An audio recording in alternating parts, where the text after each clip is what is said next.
Student, कल हमने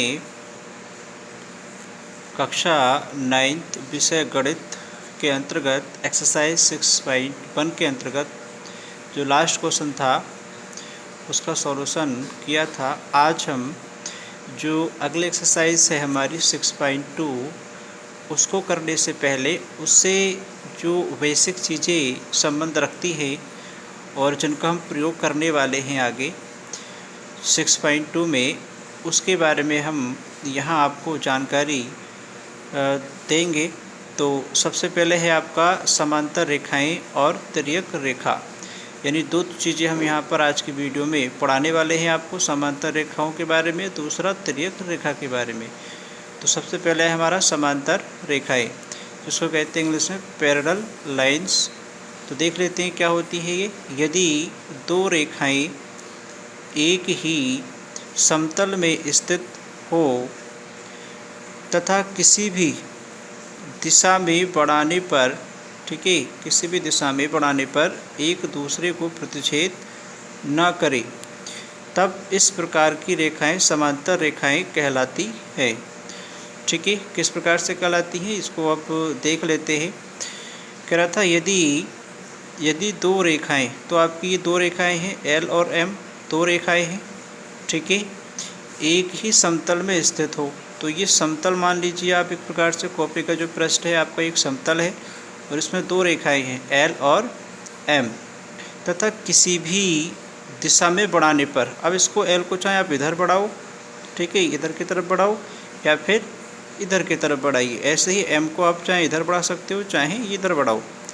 तो इनको जब आप इधर बढ़ाएं तो या फिर इधर बढ़ाएं तो, ठीक है, दोनों रेखाओं की हम बात कर रहे हैं, तो प्रतिच्छेद ना करें, यानी एक दूसरे को क्या नहीं करती है, प्रतिच्छेद ना करें, तब इस प्रकार की रेखाएं आपकी समांतर रेखाएं कहलाएंगी। तो एग्जाम्पल के तौर पे चित्र में आपको बता दिया गया है। इसको प्रदर्शित करने का तरीका देख लीजिए। यदि एल तथा एम दो रेखाएं हैं, कैसी रेखाएं हैं, तो समांतर रेखाएं हैं, तब इसे एल समांतर एम, यानी जो चिन्ह है आपका ये समांतर रेखाओं को प्रदर्शित करने का है, यानी एल समांतर किसके है, एम के, ठीक है, लिखते हैं तथा इसे पढ़ते हैं एल एम के समांतर है।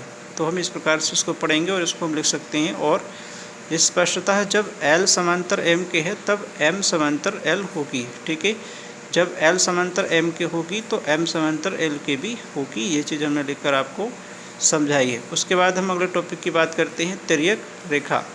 तो तिर्यक रेखा में क्या होता है देख लेते हैं। वह रेखा जो दो या अधिक रेखाओं को भिन्न बिंदुओं पर प्रतिच्छेद करती है, क्या करती है, प्रतिच्छेद करती है, एक तिर्यक रेखा कहलाती है।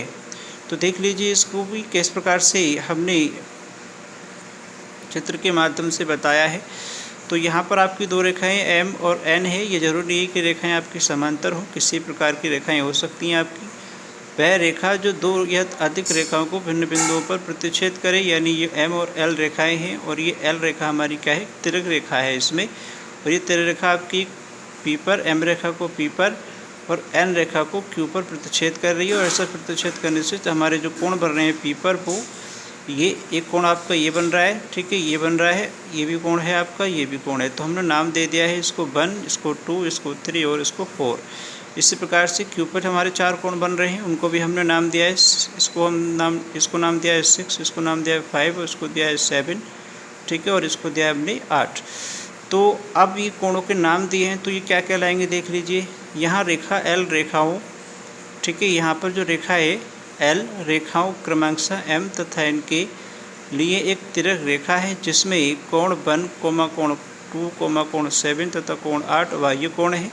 देखिए कोण ये जो आपका 1 है और 2 है और कोण 7 और 8 है, ये बाहर है, यानी ये बाहर की तरफ है। एम और एन को अगर देखें आप तो ये बाहर की तरफ बन रहे हैं कोण, दो हमारे चारों 1 और 2 और साथ में 8 और 7, इसलिए बाह्य कोण है। और ये अंदर बन रहे हैं एम और एन के 3, 4, 6 और 5 ये कोण हमारे अंदर बन रहे हैं, तो ये हमारे अंत्यकोण कहलाएंगे। तो इसमें आपका लिखा हुआ है कि ये अंत्यकोण है, ठीक है, कोण 3, कोण 4, कोण 6 व कोण 5 कैसे कोण है आपके अंत्यकोण है।